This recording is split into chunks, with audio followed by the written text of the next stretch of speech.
So, you find yourself on the UnrealEntGaming channel. How fortunate for you. I, Lord Frieza, will spare your life as long as you subscribe and turn on notifications. Also, don't forget to become a member of UnrealEntGaming's Patreon for tons of exclusive content to early access media and much more. Do it now, or else.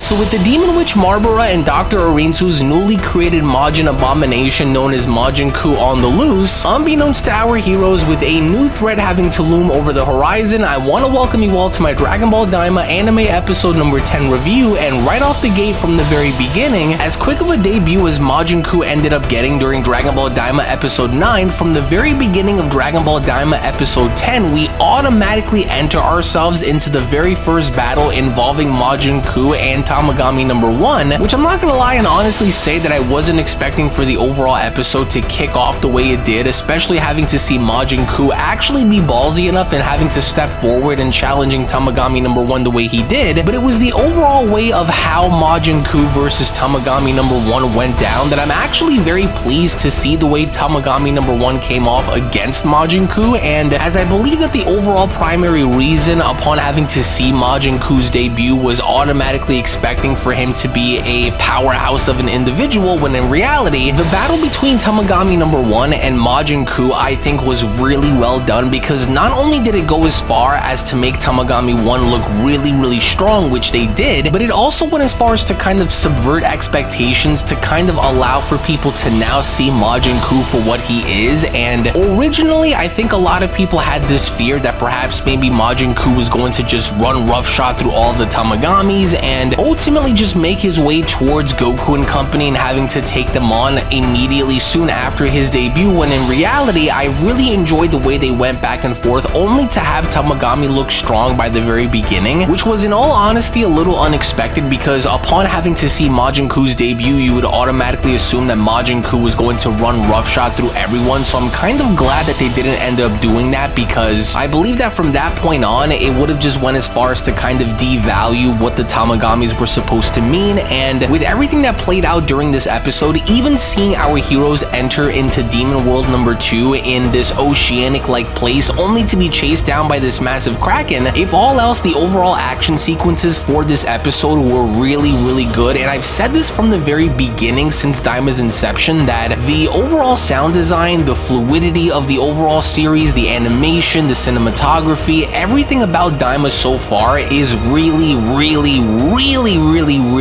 good. And I think that's an objective fact that anyone can tell you. But the only issue that I take, of course, because Daima isn't immune to criticism at all, is simply the overall narrative and the timeline placement to which this ends up taking place in, you know. But even with that being aside, the fight with Majin Cou, although brief, which really pisses me off, because I want to see more from Tamagami number 1. I want to see more from Majin Cou, essentially, even, right? But as goofy as Majin Cou is, and I don't want to hear anyone talk about, well, Majin Cou is a very intricate character and he's so trivial to the overall story because he's going to come off as being someone who's going to be taken seriously. Not during this episode, because not only was Majin Cou shown having to fight in a very wacky and weird way, which was unique but also really cool at the same time, he still came off as being that much of a jokey, wacky, kind of like jobber character. And it's not to devalue the character, but overall, when pitting him up against Tamagami number 1, I will dare go as far as to say that I really enjoyed Tamagami number 1 more so than Majin Cou, which again, I'm very glad to see Tamagami number 1 standing victorious by the end of this episode, because by the very end of this episode, Majin Cou and Dr. Arinsu end up fleeting. And I think that this was a good choice to make, because we know that Majin Du, spoiler alert, we know that there's going to be another Majin called Majin Du who's also going to be arriving onto the scene, right? And we kind of already know know that there's going to be maybe, possibly, some sort of a kind of fusion going on between them, you know? Majin Cou, Majin Buu, they're gonna end up creating some sort of a force to be reckoned with that our heroes are gonna have to face later on, which even that aside, even to see Majin Cou run up to Dr. Arinsu the way he did, and to see them actually flee the scene upon Tamagami 1 standing tall, do I think was that a very good choice, because it also kind of goes as far as to establish the overall power dynamic between how strong Tamagami number 3 was and how strong Tamagami number 1 is, which again is a good thing because you want to establish the idea that these Tamagamis are guardians of these Demon Realm Dragon Balls, but at the same time, you also want to establish the fact that they're not jobbers, so that's essentially a good thing. I don't know, let me know down in the comment section below if you guys agree or disagree with this overall premise, but at the same time though, when having to go back to our heroes, number 1, I'm glad that everyone is actually sticking together, which includes Gomah, Piccolo, Vegeta, Goku, Glorio, Pansy, I don't even know why she's there. I was kind of hoping that she was going to be eaten by this giant Kraken monster, which kind of at the same token sort of resembled that of a Majin, because I kind of noticed his little Majin horn going on, you know, but essentially he was a giant Kraken monster, and so, which I'm not gonna lie, that was pretty cool to see as well, but I think the more interesting part of this overall episode was seeing Shin's overall explanation going into further detail about not only the previous Demon King of the Demon Realm, which of course was that of Deborah's father, but I think even more so, shockingly enough, was seeing the backstory and even the overall scenario being presented of the other Kaioshin in mention, to see how all of the other universes were mentioned before, remember, before the initial meeting between Beerus, Whis, and Goku, to which it was Beerus and Whis that informed Goku about there being a multiverse, right? So for us to kind of see this way before the fact was a little weird, not to say that it's a bad thing, but it's just a little weird to see how so many of the other Kaioshins in mention and Supreme Kais that were shown in Dragon Ball Super were referenced and shown here. It only goes as far as to beg the question on why, if they ever go as far as to explain how nobody remembered this, if this is pre-Battle of Gods, you know? Since Shin went into exposition in having to give the overall lore and backstory of course, the Makaiyoshin and the Supreme Kais, which is not for nothing still very telling because there is a mystery behind that, but I think one of the main things for me, the main focuses, was seeing the reintroduction of not only the backstory behind how all of this came to be, but to also see on the way Majin Cou was able to fight, the way Tamagami number 1 stood as being possibly, maybe, if anything, the strongest Tamagami among the bunch, because we know that next week Vegeta will be fighting Tamagami number 2, as I really don't believe and I really don't think that Tamagami number 2 is going to be as strong or at least as formidable as Tamagami number 1, and the main reason why I say this is because Tamagami number 1 actually tanked. Yes, he tanked a lot of what Majin Cou was able to throw at him, which is also very telling on how that specific scenario is going to go down involving Tamagami number 1 and maybe even Majin Cou if they end up having a rematch, or hell, if they end up coming back with Dr. Arinsu having to introduce Majin Buu and sending Buu after Tamagami number 1, only for Tamagami number 1 to beat him as well. But overall, I think that what also piques my interest is to see, because we saw Gomah in this episode alongside with Degusu, and I've said this before, I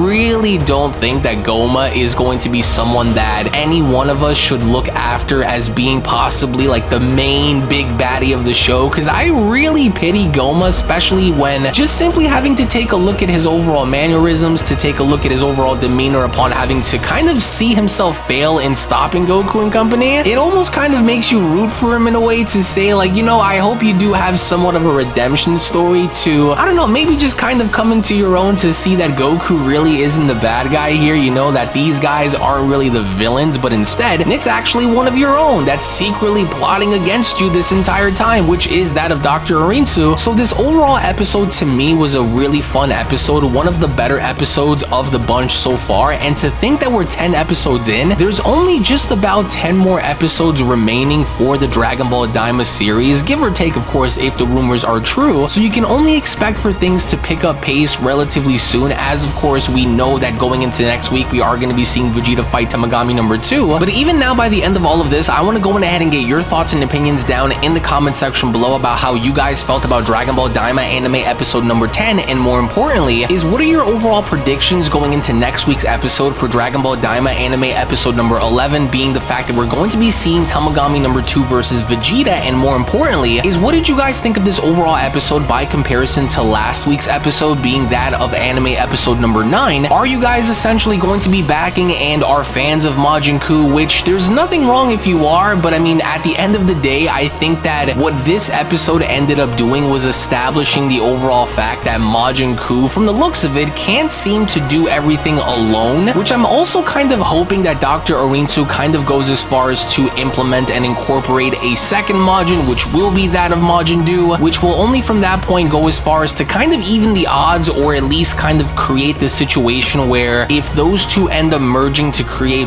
one very uniquely powerful fighter, then I think this may be what gives our heroes a run for their money, which is also yet another thing that I think the series is desperately missing, and I hope that we end up getting it before this entire series ends up coming to a close, which might be right around Dragon Ball Daima anime episode number 20. But for that, we're gonna have to wait and see. Again, seeing all of the other universes Kaioshin was a bit weird because, again, this is before Battle of Gods, this is before learning about the multiverse, you know what I mean? So to see all of those Kaioshin suddenly appear during Shin's rendition of when he was explaining what he had said in Demon Realm number 2 was kind of weird, because again, it was initially Beerus and Whis that went as far as to inform Goku first about there being a multiverse right before having to learn about other Kaioshin, you know? And it's not that I take issue with this, but it is just a little weird to see. Again, great episode so far. I think that for Daima, everything has been building up very neatly and progressively getting better with each episode that passes by, so that's another good thing for the overall series. But I don't know, maybe you guys might feel differently, which is why I want to get your thoughts down below. Again, thank you all so much for watching, everybody. Thank you all so much for your time, to which, as always, if you also just so happen to be new to the channel and of course love Dragon Ball, then I do encourage for you all to head on over and smash that subscribe button, on top of making sure to give this video a big fat thumbs up by smashing that like button down below. Tune back in for more. Thank you all so much for your time, and with all that being said, I hope you guys are staying warm. Happy early holidays, and I'll be seeing each and every single one of you down in the comment section below and in the next video. Take it easy, guys, and have a great day. Peace. Hello. Did you know that you can stay up to date with the latest Dragon Ball content by simply subscribing to UnrealEntGaming? Also, don't forget to follow on these social media platforms, you sexy son of a bitch. Roshi. Silent Cell. Me and the fans are having a moment. That's right. I know what you want. Extra long, thick Dragon Ball content. Quality reviews with flawless editing. Yeah, you'd like that, wouldn't you? You dirty bitch. Roshi, the fuck? God damn it, I need them to subscribe, Cell. And we're demonetized. Yeah, screw it. Let's cut to the video.